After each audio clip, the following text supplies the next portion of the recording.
Lux presents Hollywood.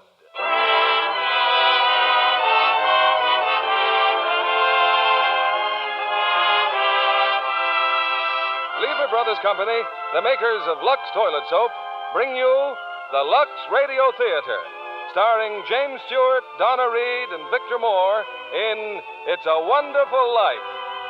Ladies and gentlemen, your producer, Mr. William Keighley.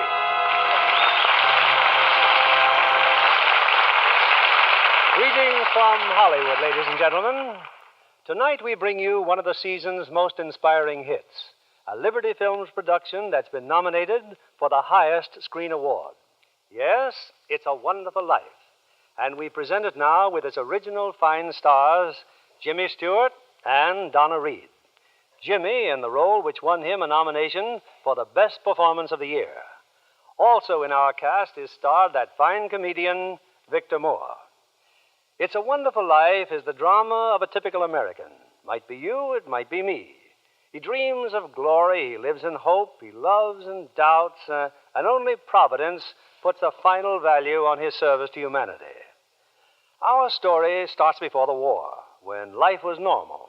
Shortages were generally unknown, and simple luxuries like Lux soap were abundant. I won't say that's the only reason people said it's a wonderful life, but I do know from the thousands of letters in our files that most of them said it's a wonderful soap. And they keep right on saying it day after day. In fact, the popularity of Lux soap is what makes it possible to present such entertainment as Frank Capra's great production, It's a Wonderful Life, starring Jimmy Stewart as George, Donna Reed as Mary Hatch, and Victor Moore as Clarence.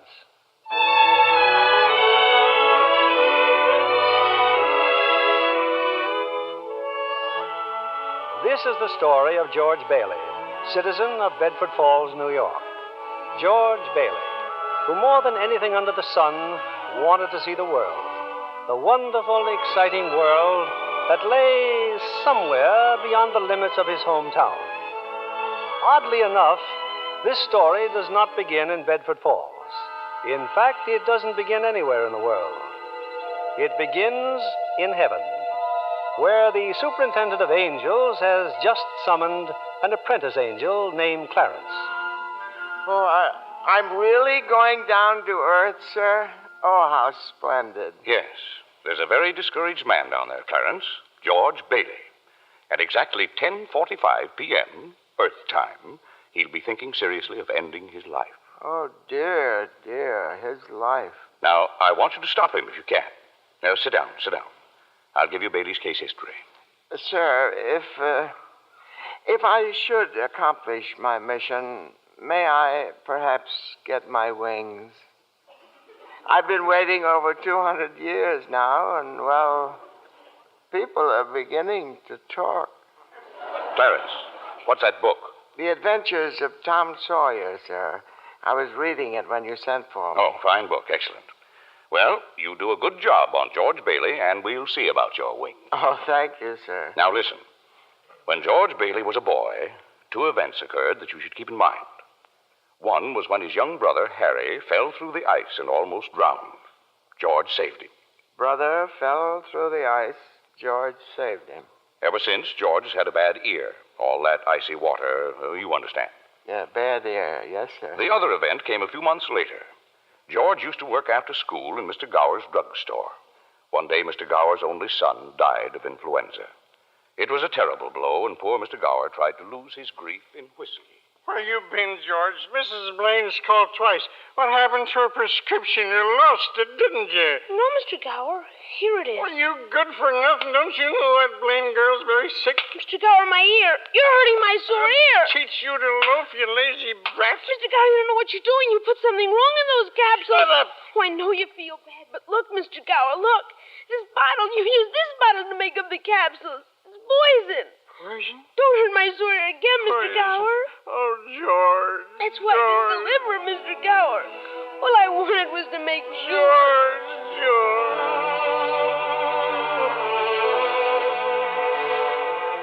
Well, Clarence, that was George Bailey as a boy. When he grew up, he wanted to go to college, but there just wasn't the money. So he worked 4 years in the Building and Loan Association. Building and Loan Association? Oh, I forgot to tell you. George's father was in the building and loan business.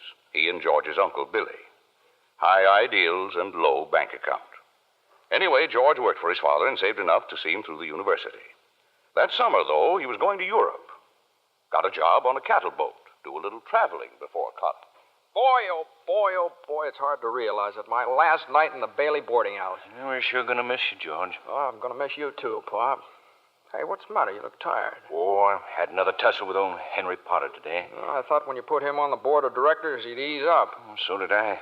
I just can't understand a man like Mr. Potter. He can't begin to spend all the money he I has. guess Potter owns about everything he wants in Bedford Falls except our building and loan. That's why he hates us. Hey, George, can I borrow your tuxedo studs? Yeah, help yourself, Harry. Well, where are they? In your suitcase? I'm not taking a tuxedo on a cattle boat, you know. Say, where'd you get that suitcase anyway? Oh, Mr. Gower, going away present. And one of these days you're going to see that bag all covered with travel labels. Italy and Baghdad, Samarkand. Gonna have a pretty full summer, eh? I'm going to have a pretty full life. Hey, why don't you come to the dance tonight? What? I'd be bored to death. Well, you couldn't want a better death. Lots of pretty girls. Hey, I gotta hurry. I wish we could send Harry to college with you, George. No, we've got that all figured out now, Pop. He'll take over my job at the building and loan and work 4 years like I did, and then he'll go. Oh, he's pretty young for that job. Well, no younger than I was. Maybe you were born older, George. Huh? George, when you get out of college, I don't suppose you'd come back to the building and loan. Oh, no, Pop, I just couldn't. I couldn't face being cooped up the rest of my life in a shabby little office. I'm sorry, Pop. Now, I didn't mean that, but it's just this business of nickels and dimes. I'd go crazy. I want to do something big, something important. Well, in a small way, we are doing something important, George. In that shabby little office, we help people figure out how they can own their own homes. I know, Pop. I just wish I felt that but I just feel like if I didn't get away, I'd bust. You're right, boy. You get yourself an education, then get out of here. Oh, Pop, you want a shock? I think you're a pretty great guy. Well, thanks, George. I'm glad to hear it. Look, why don't you go on over to Harry's dance? You'd have a good time. Well, I don't know. Maybe it will drop in. Yeah, maybe it will at that. So, George Bailey went to a dance. Is that important, Joseph? Why, it was at the dance he met Mary Hatch. Oh. And 3 hours later, he was walking her home. George and Mary were feeling pretty good, Clarence. As a matter of fact, wonderful. Buffalo girl, can't you come out tonight? Can't you come out tonight? Can't you come out tonight?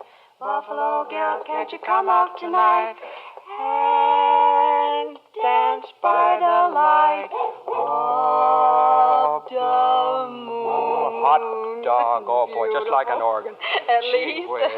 Hey, you know something? If it wasn't me talking, I'd say you were the prettiest girl in town. Well, why don't you say it? Well, I don't know. Maybe I will. Hey, how old are you anyway? 18. 18?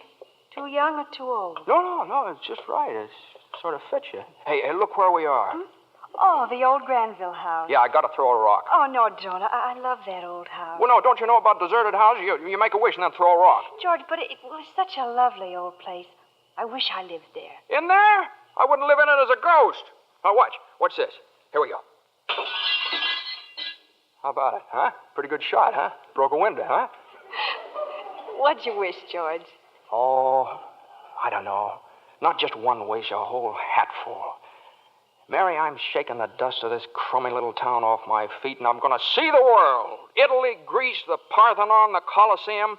And then I'm coming back here and go to college and see what they know. And then I'm going to build things. I'm going to build airfields and skyscrapers 100 stories high and bridges a mile long. And then I'm going to... Hey, Mary. What is it you want? What do you want, huh? You want the moon? All you got to do is just say the word now. Okay, the moon, I'll take it. Then what? Then what? Well, then you could swallow it. And it'd dissolve like an aspirin, you know. And the moonbeams would shoot out of your fingers and the ends of your hair. And you think I'm talking too much? Yes, why don't you kiss her instead of talking her to death? How's that? Youth is wasted on the wrong people. Well, hey, just a minute, mister. Hey, you come back here. I'll show you some kissing if you want to. George, Hey, Uncle Billy, look here. I'm going to kiss Mary. Watch. George, get in the car quick. Your father's had a stroke. What? George, Father's had... get in, hurry.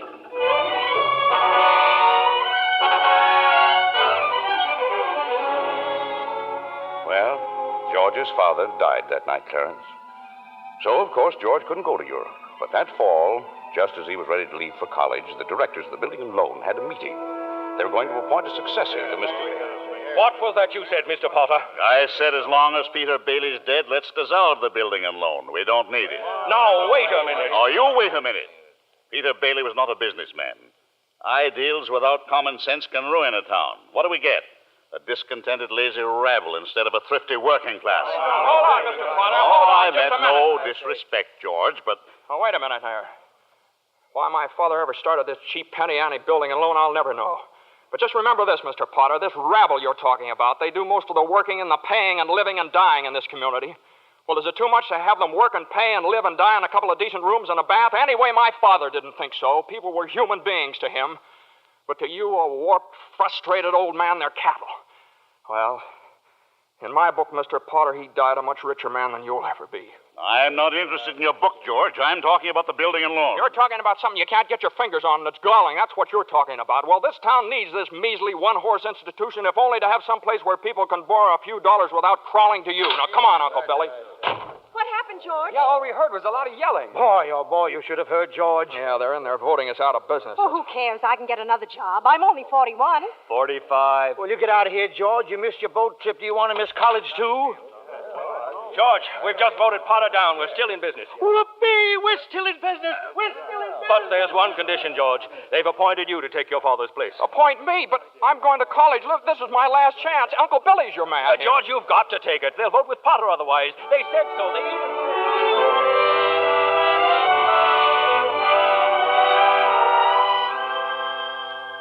I know George Bailey didn't go to college. That's right, Clarence. He gave his college money to Harry.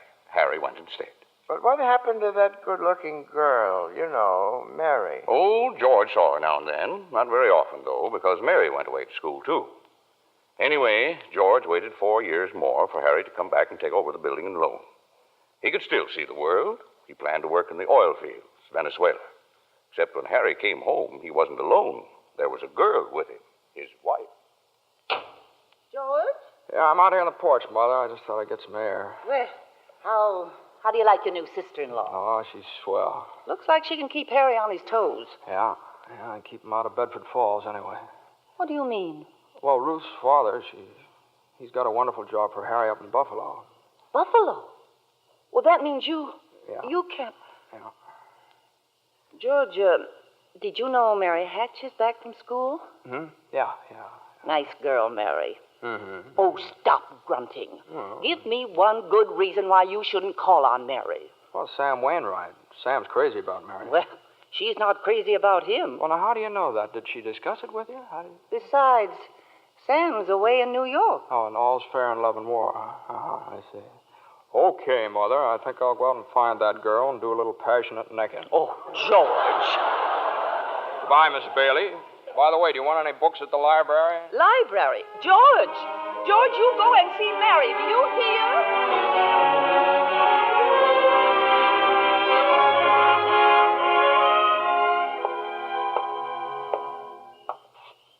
George, is that you out there? Oh, hello, Mary. Well, are you coming in? I just happened to be passing by here. Oh, I thought you were picketing. Have you made up your mind? How's that? Have you made up your mind About what? about coming in? Your mother just phoned. She said you were coming over. My mother just phoned. What does she mean, Carla? I just happened to be passing by, that's all. I didn't...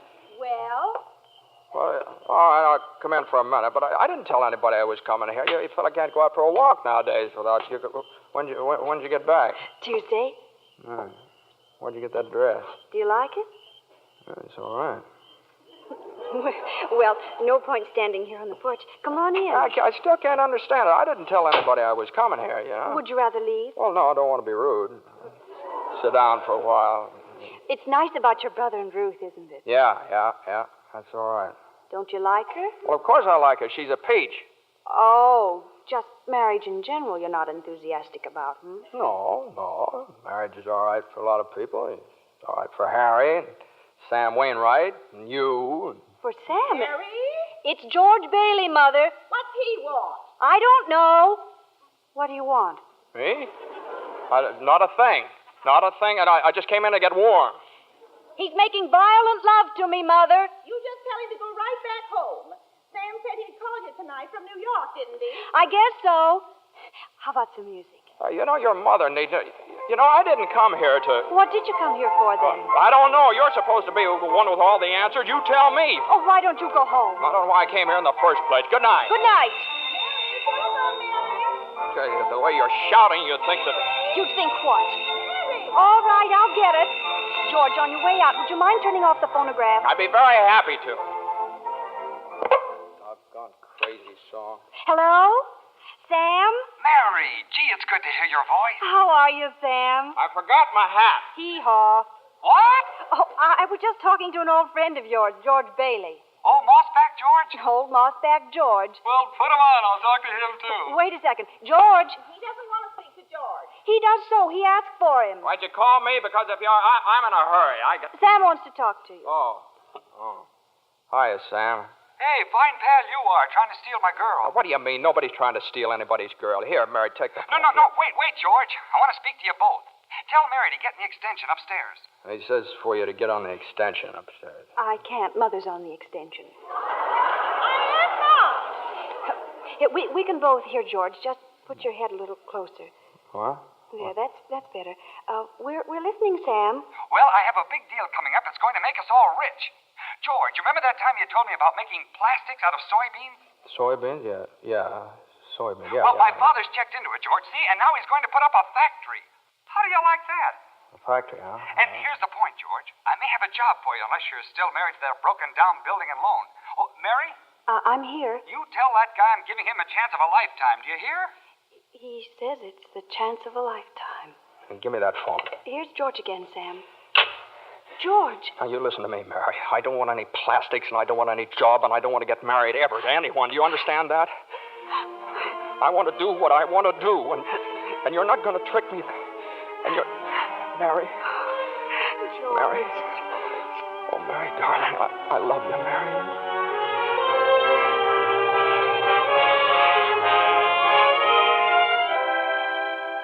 Well, so George Bailey and Mary Hatch were... Yes, George and Mary were married. And they started off on their honeymoon in Ernie Bishop's taxicab. Hey, where are you two going on this here now honeymoon? We're going to shoot the works, Ernie. A whole week in New York, a whole week in Bermuda, the highest hotel, the oldest champagne, the hottest music, and the prettiest wife. So you're finally getting out of Bedford Falls, huh? Then what? Then what, honey? After that, who cares? That does it. Hey, Mrs. Bailey, I haven't kissed you. Hey, George, there's something funny going on over there. Look over there at the bank. It looks like a run. All right. Pull over a minute, will you, Ernie? George, let's not stop. Please, let's go straight to the No, wait a station. minute. I'll better see what it is. I'll be right back. George, please. George!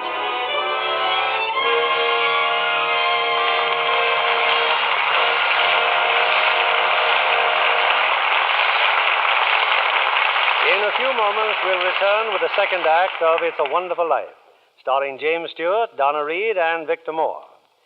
Meanwhile, here's our Hollywood reporter, Libby Collins, looking very smart, too, may I say. Well, thank you, Mr. Keeley.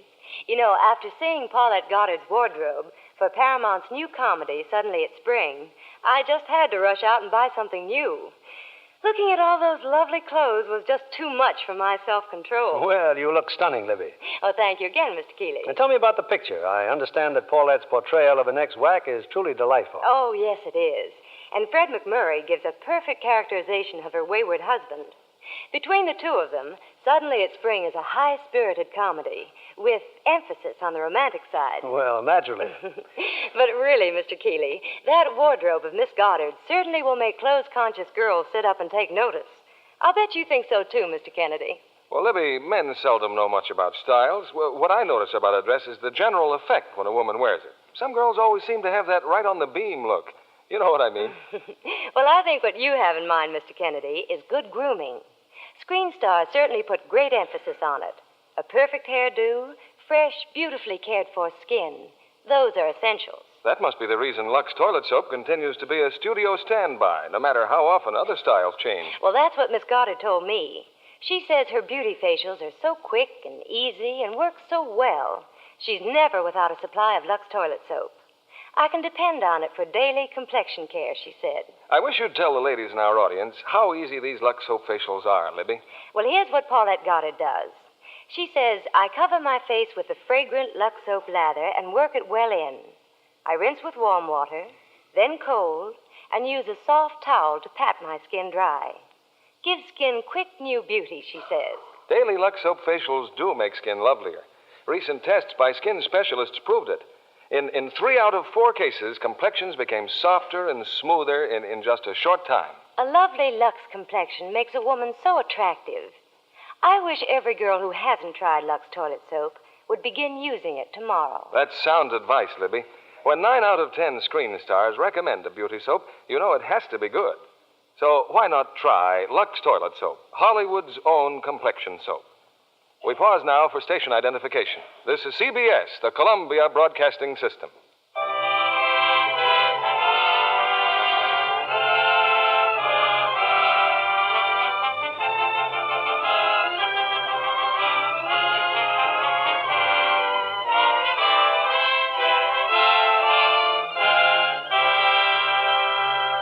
Act 2 of It's a Wonderful Life, starring Jimmy Stewart as George, Donna Reed as Mary, and Victor Moore as Clarence.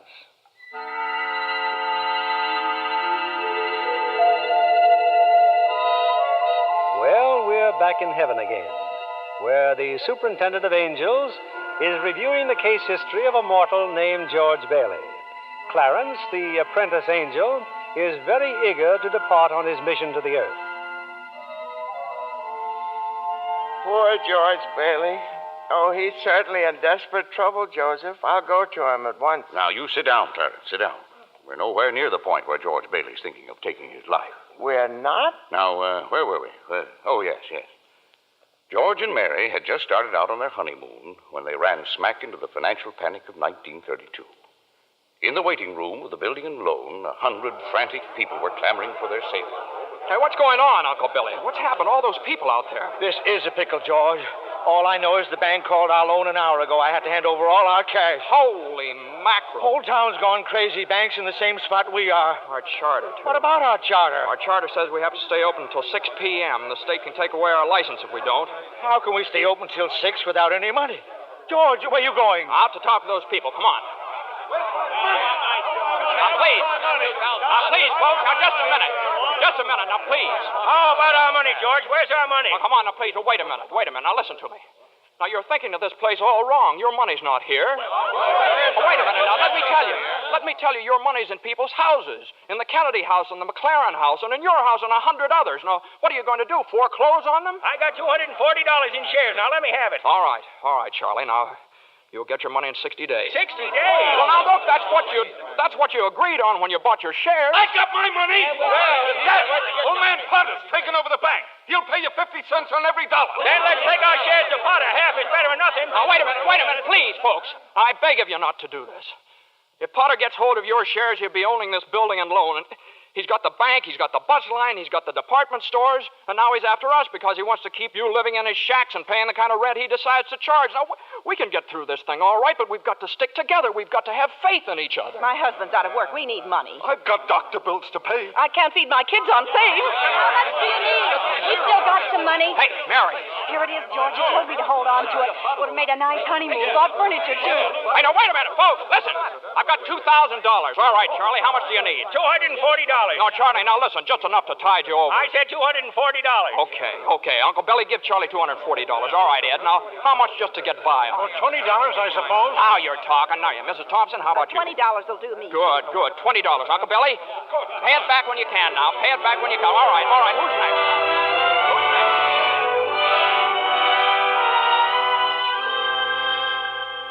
Look at the clock.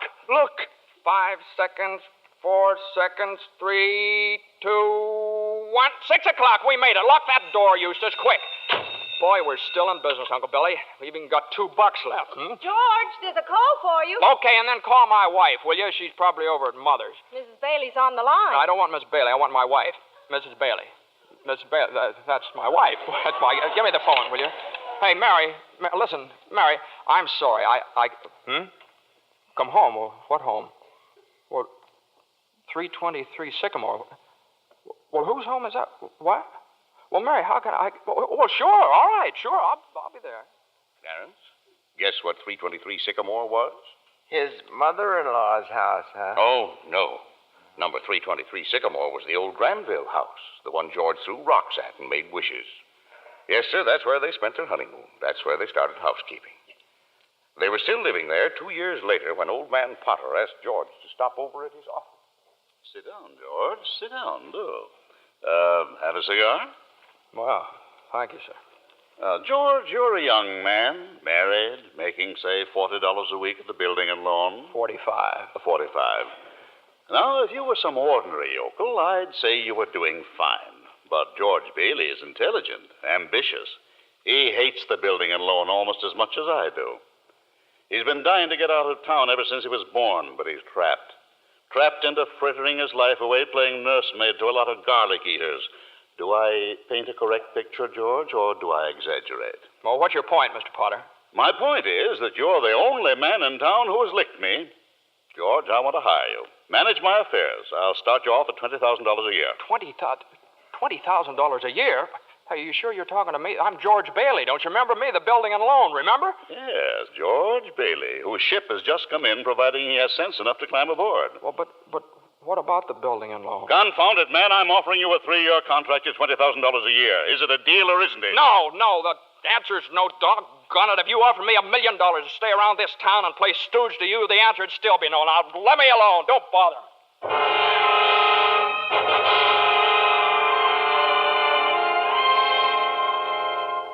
George, what did Mr. Potter want? Oh, it's nothing. He just talk. It's nothing. Oh, gee. Mary Hatch. Mary, why in the world did you ever marry a guy like me, anyway? To keep from being an old maid. I was going to see the world. I was going to build things. I was going to give you the moon. What have I given you? Not even a new dress, not for months. Gee whiz, I feel awful. So do I. Mornings especially. I could have married Sam Wainwright, anybody else in town. I didn't want to marry anybody else. I want my baby to look like you. No, you didn't even have a honeymoon, and I promised you that you what? My baby. Hey, Mary, you mean you're on the nest?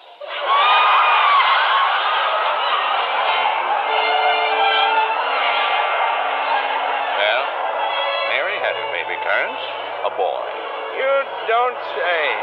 Then she had another one, a girl. Well, what do you know? Night after night, George had come home late from the office. Things weren't good with the building and loan. Potter was really bearing down on him. Then came the war. Mary had another baby by then. Oh. But she still had time to help out in USO. Uncle Billy sold war bonds. And George's brother Harry became a real hero. Shot down 15 planes. But George, what about George? Well, George was 4F, his bad year. He was an air raid warden. On VE Day, he wept and prayed. On VJ Day, he wept and prayed again. We're getting pretty close to today, aren't we, sir? Yes, Clarence. You now know almost everything you have to know about George Bailey, except what happened that finds him down there at this moment, wanting to die. Well, sir, well? Well, today's the day before Christmas, Earth time. George is pretty excited. Hey, Tilly!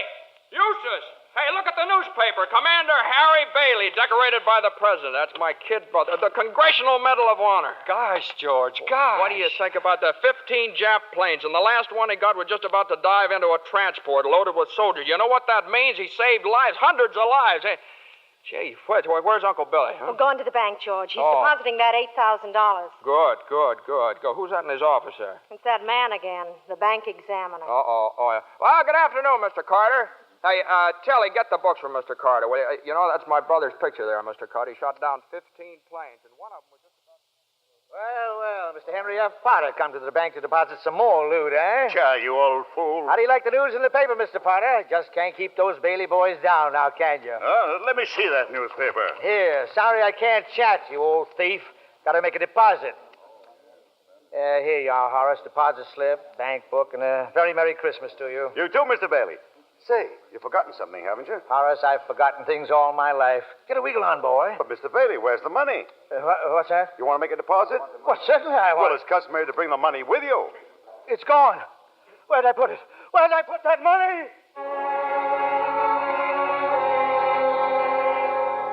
A terrible thing, Clarence, terrible. Uncle Billy couldn't find the money because the envelope with the $8,000 was folded up in that newspaper he gave to old man Potter. I just don't know what happened to it, George. I just don't know. $8,000. Uncle Billy, the bank examiner's here, and it's not our money. It belongs to the depositors. George, what are we going to do? We've traced every step I took. We can't stand here in the street. Are you sure you didn't put that envelope in your coat pocket? I think so. Maybe. Oh, I'm no good to you, George. I'm no good. Now listen to me.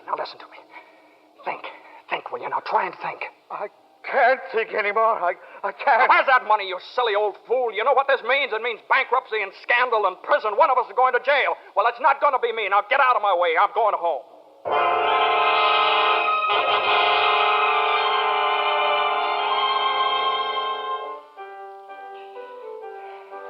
George, dear, what's wrong? You haven't said a word since you came home. Oh, well, that banging on that piano. Does she have to just keep playing that same piece over and over and over and over again? I have to practice for the Christmas party, Daddy.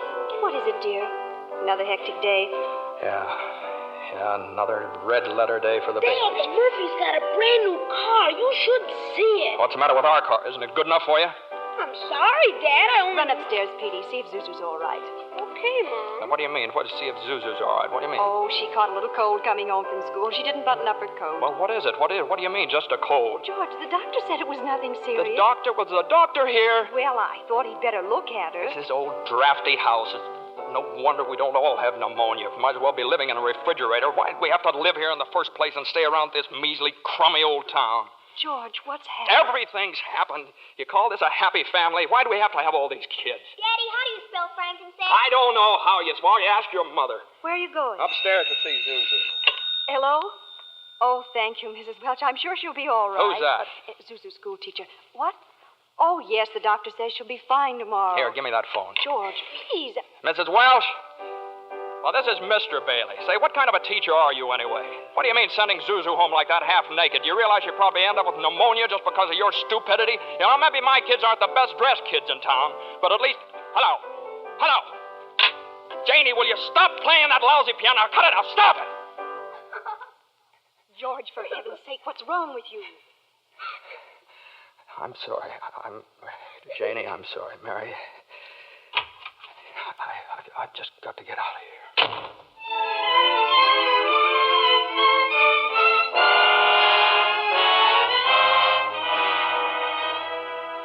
So that's it, George. You're short $8,000 in your accounts, eh? Now, please, Mr. Potter, I'll pay any sort of a bonus if you still want the building and loan. You say it was lost. Have you notified the police? No, sir, I haven't done that yet. Harry's home. Why come to me? What about your good friend, Sam Wainwright? I can't get a hold of him. He's in Europe.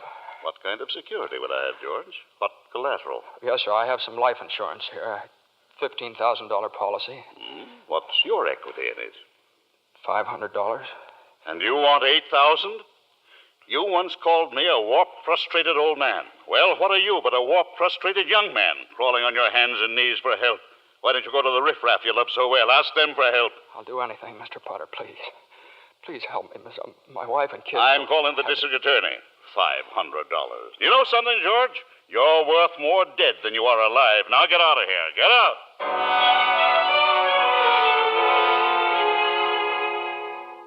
And all the time, Potter had the $8,000 in his desk drawer.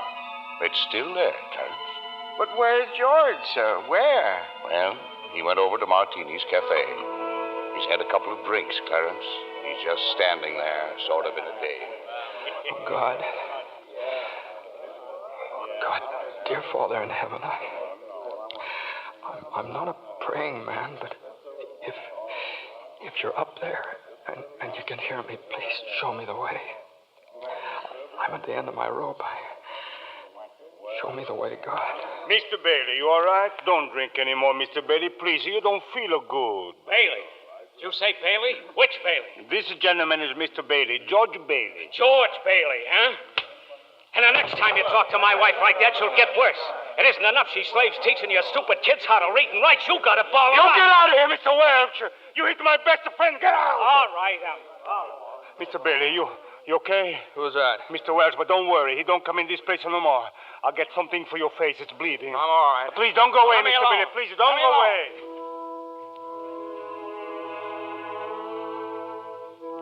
Well, George left Martini's Cafe 5 minutes ago, Clarence. He's at the river now, on the bridge, looking at the water. Are you ready, Clarence? All ready, sir. Very well. Save George Bailey's life, and you'll get your wings. My wings. Oh, thank you, Joseph. George! George Bailey! Get away from that bridge! You hear me? George! George!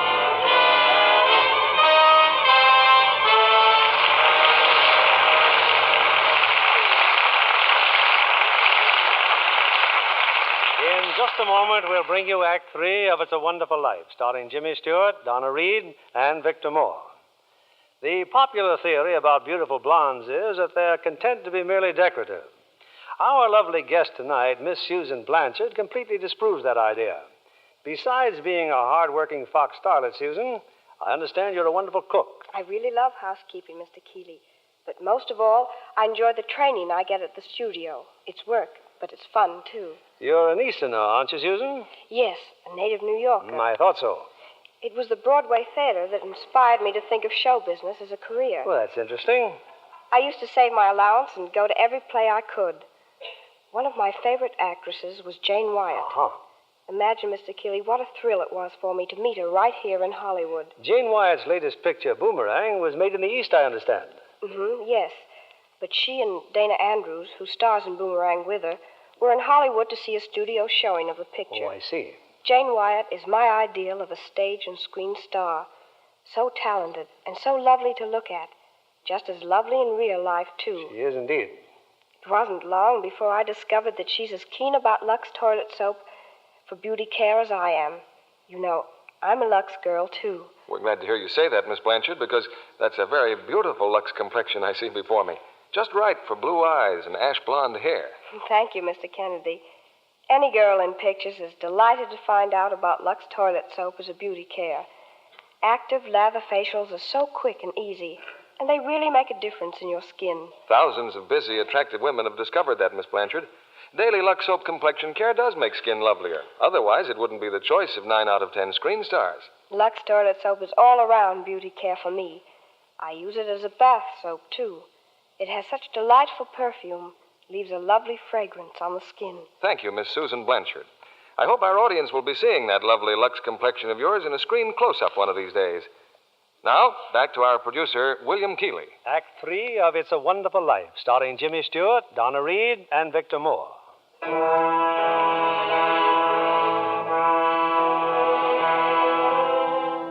Numb with despair, convinced, as Mr. Potter said, that he's worth more dead than alive, George Bailey stands on a bridge, staring at the dark and frigid waters below. Suddenly, there's a splash.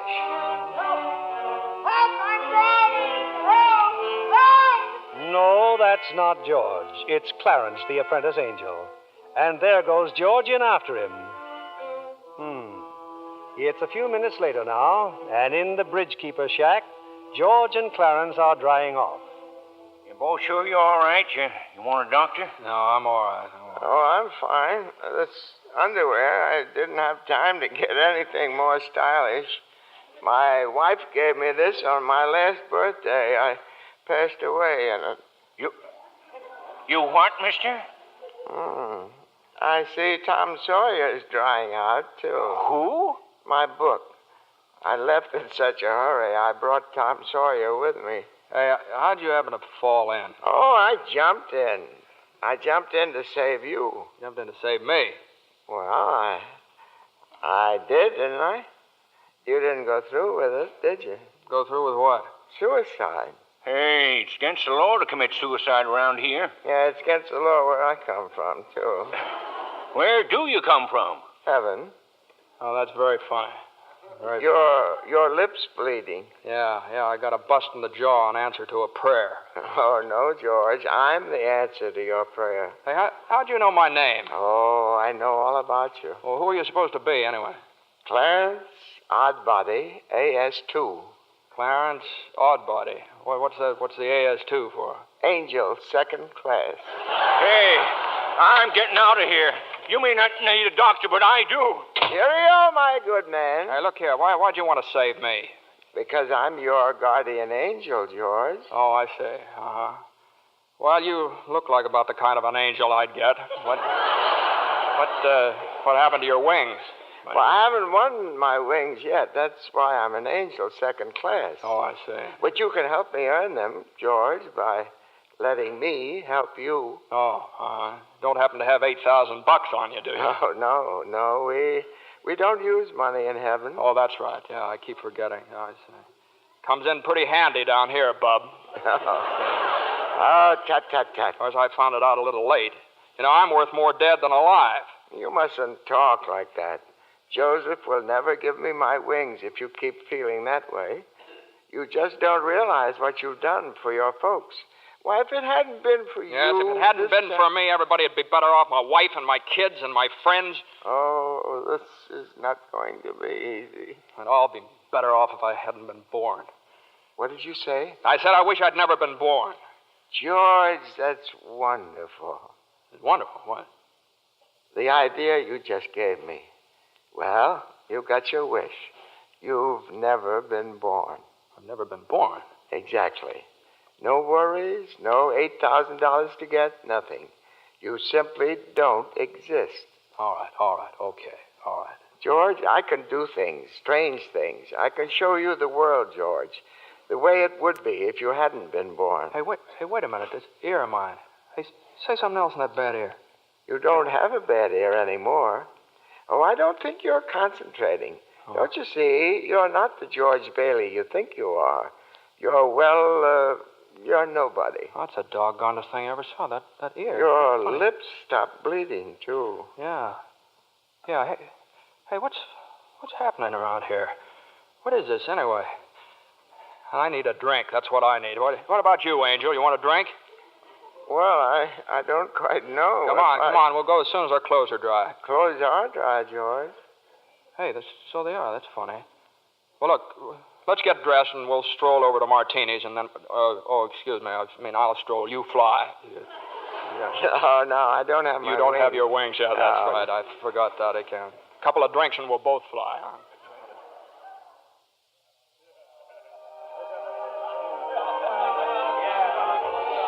What'll you have, fellas? Hey, where's the boss? Where's Martini? Look, wise guy, I'm the boss, see? Okay, well, double scotch, quick, will you? What's yours? You know what I just love? Some mulled wine. Huh? Heavy on the cinnamon and light on the cloves. Off with you, my lad, and lively now. Now, cut it out. Oh, come on, just give him the same as I ordered. He's okay. Two double scotch. What about this place? It's all changed. All of Bedford Falls has changed. You're having your wish, George. You've never been born. Oh, there'll be lots of things you've never seen before. Oh, good. Somebody just made it. Made what? Every time a bell rings, it means some angel's got his wings. What'd you say? Look, Clarence, I don't think you better talk about angels around here. Don't they believe in angels? Oh, yeah, they believe in them, but it's just a little then thing. Why should people be surprised when they see one? Don't mind him, bartender. He's just a little fella. He just never grew up. And how old are you anyway, Clarence? Well, next May, I'll be 293. That does it. A couple of pixies, huh? Go on, get. You hear me? Get. Where's Martini? Will you Stop tell me? asking about Martini. Ain't here any... Hey, you. Rummy, didn't I tell you never to come panhandling around here? George, look. Hey, it's Mr. Gower. Mr. Gower. Listen, Mr. Gower, don't you know me? This is George Bailey. You buy me a drink, mister? Just one drink, will you, mister? Pinky! Yeah, Nick. Throw the rummy out. Oh, no, please. Hey, bartender, that's Mr. Gower, the druggist. That rumhead spent 20 years in jail for poisoning some kid. If you knew him, you must be a jailbird yourself. Pinky, here's two more. Get him George. Good thing he threw us in a snowbank, huh? Where's Mr. Gower? Mr. Gower doesn't know you, George. You see, you weren't there to stop him from putting poison into that prescription. What do you mean I wasn't there? Look, tell me, what are you? Are you a hypnotist? George.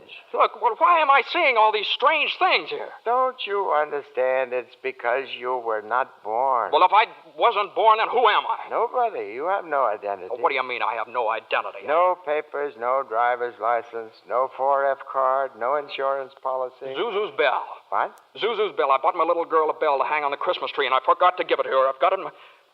It's gone. It's gone, too. Everything's gone. But you've been given a great gift, George. A chance to see what the world would be like if you'd never been born. You're crazy. You're crazy as a bedbug, and you're driving me crazy, too. Now, look, I'm going home to my wife and family. Do you understand that? And I'm going home alone. Better not leave him alone, Clarence. Keep following him.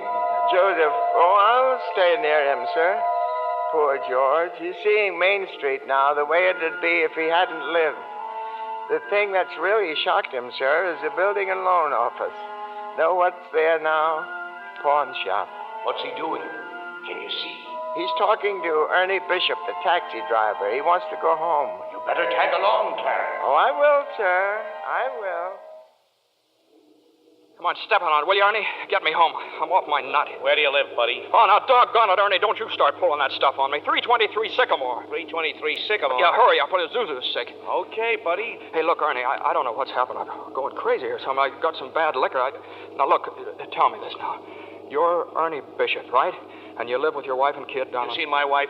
What do you mean? I've seen your wife. I've been in your house 100 times. What do you... We built it for you, didn't we? Bud, my wife took the kid and ran away 5 years ago, and I ain't never seen you before in my life, see? Okay, Ernie, okay. Just step on it. Get me home.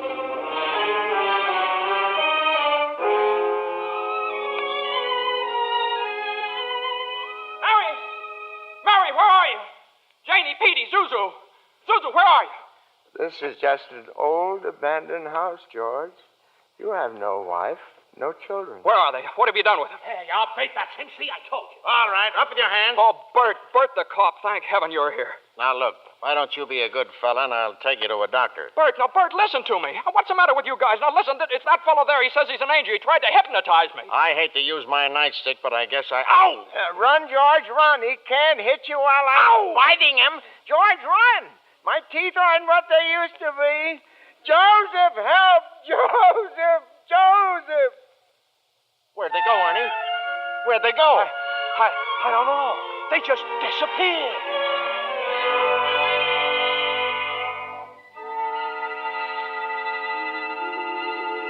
Clarence. Oh, Joseph, I hope you don't mind my calling on you like I did. It was very irregular, Clarence. You're by yourself again. Where's George? He's at his mother's house, sir. Well, if George hasn't been born, he has no mother.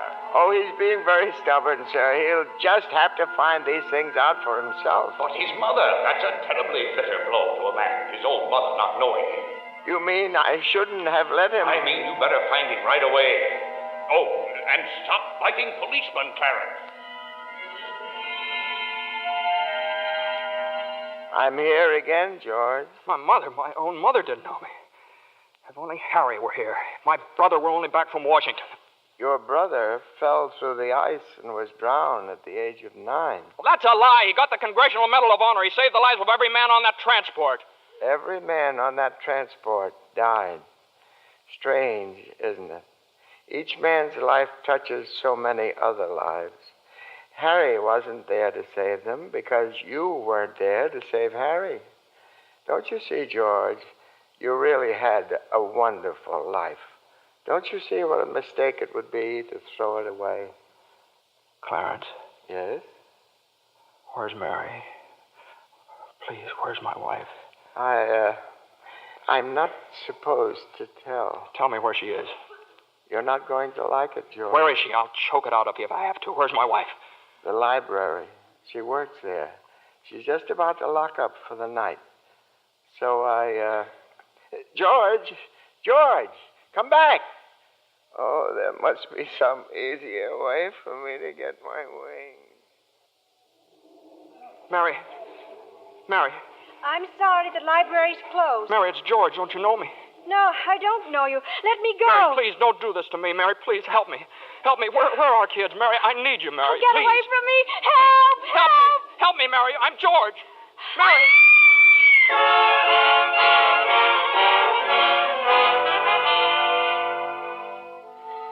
Clarence. Oh, where is he, Joseph? Where's George? I'm afraid I've lost him, sir. You knew you shouldn't have let him try to see Mary. Now they're after him, a mob. They think he was trying to hurt her. Joseph, I won't even get one wing, will I? You have one more chance, Clarence. Get over to the bridge by the river. I think George has seen just about enough. But the mob... But don't worry. They've lost him, too. Now, hurry up. Oh, thank you, Joseph. Thank you. Clarence. Clarence! Clarence, where are you? I'm here, George. Help me, Clarence. Get me back. I don't care what happens to me. Only get me back to my wife and kids, please. I want to live again. Oh, thank you, George. Thank you, boy. I want to live again, please. Oh, God, please let me live again. George? Is that you down there, George? Now, get out of here, Bert. Get out here. You come in any closer, I'll let you have it. What the hell are you yelling for, George? Come on. George. George, Bert. Bert, do you know me? No, yeah. I've been looking all over town for you. Where you been? Hey, Bert. I'm alive again, Bert.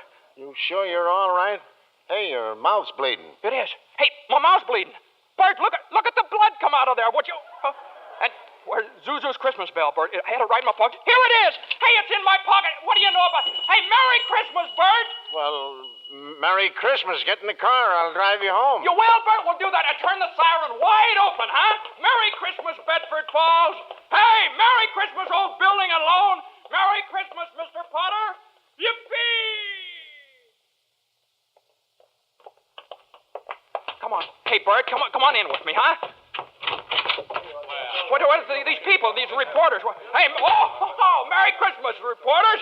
Hey, Mr. Bank Examiner, Merry Christmas. Mr. Bailey, there's a deficit. I know, $8,000, I'll bet, huh? George, I've got a little paper here. I'm sorry. I bet it's a warrant for my arrest. Isn't that wonderful? Merry Christmas. Hey, where's Mary, you know?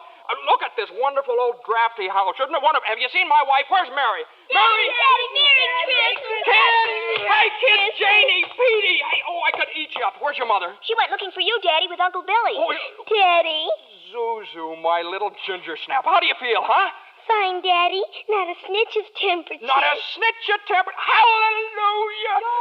George, darling. It's Mommy. Mommy's home. Mary. George, where have you been? Mary. George, Mary, now look, just let me touch you.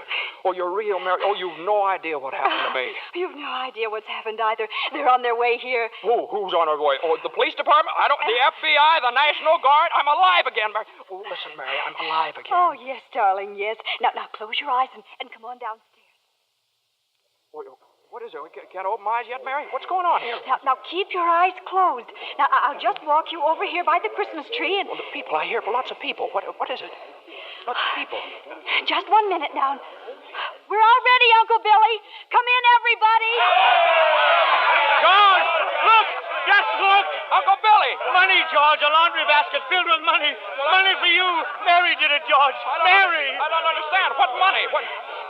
People heard you in trouble, darling. These people, your friends, they've collected this money for you. The $8,000. Charlie. Hey, there's Martini. Mr. Gower. Hey, how are you, Mr. Gower? Mrs. Thompson, Ed, Tom, everybody. None of us would have a roof over our heads if it wasn't for you, George. Gosh, this is wonderful. Hey, Mary, look who's coming in. Mother. Hi, Mother. Hey, and Harry. Got Mary's telegram, George.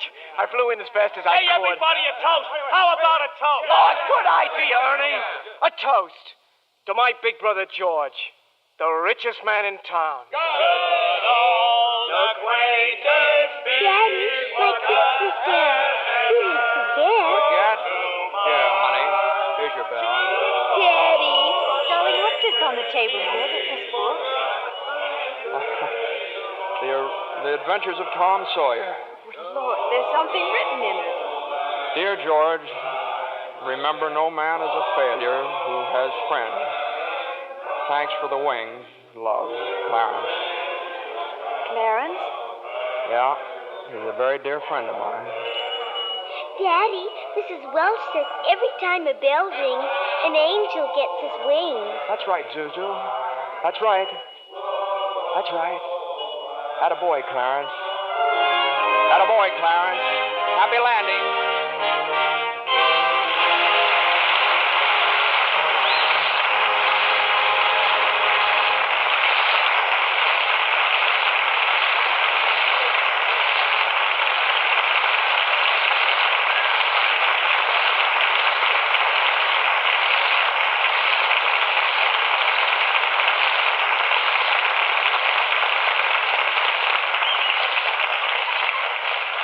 It's a wonderful life so long as we can have such fine performances as we enjoyed tonight from Jimmy Stewart, Donna Reed, and Victor Moore. Jimmy, I'd like to thank whatever guardian angel whisked you back from Texas for our show this evening. Well, that guardian angel was an airline's wing, Bill. You were in Texas for the premiere of this picture, weren't you, Jimmy? Yeah, Frank Capra and I went down for 5 openings, many nights. Pretty good All down of there them in in Texas. Texas, Yeah. Jimmy? Yeah, every one of them. There were 5 premieres over Texas. You know, it's a pretty big state. Takes that many to do it. Jimmy, I'm sure your fans were proud to read that you received an honorary degree from Princeton just the other week. Yes, how about that, Jimmy? Do we call you professor now? No. It's just an M.A. Oh, Master of Arts? Well, it might have been. I don't know. It might be for murdering architecture. That's what I studied at Princeton. Well, you know, Donna has an honorary degree to her credit, too. LLC. What's that, Bill? LLC? Well, you can see for yourself. A lovely Lux complexion. Well, thank you, Bill. Or rather, thank Lux Toilet Soap.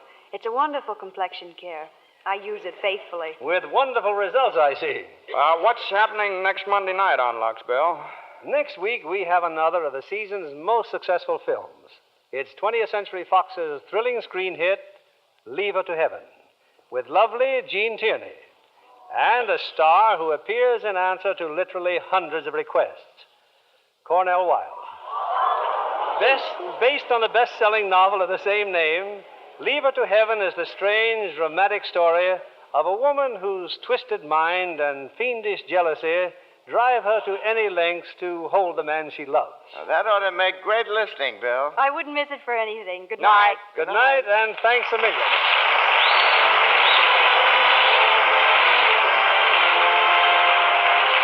Lever Brothers Company, the makers of Lux Toilet Soap, join me in inviting you to be with us again next Monday evening when the Lux Radio Theater presents Jean Tierney and Cornell Wilde in Leave Her to Heaven.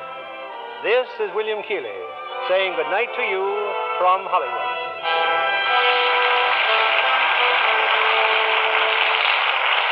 Here's a sure way to save on your meat and grocery bills. Turn in used kitchen fats to your butcher and receive a generous price for every pound. The worldwide supply of fats is still desperately short, and every drop you save helps in the making of soap, refrigerators, and other needed items. So save and turn in your used kitchen fats. Donna Reed appeared through the courtesy of Metro-Goldwyn-Mayer, producers of The Beginning or the End, starring Brian Donlevy and Robert Walker. James Stewart will soon be seen in the Robert Riskin production for RKO, Magic Town. Victor Moore will soon be seen in Roy Del Ruth's production, It Happened on Fifth Avenue. Our music was directed by Louis Silvers. This program is broadcast to our men and women overseas through cooperation with the Armed Forces Radio Service. And this is your announcer, John Milton Kennedy, reminding you to tune in again next Monday night to hear Leave Her to Heaven with Jean Tierney and Cornell Wilde. Spry. When you bake and fry. For your cake and pie. It's your shortening by.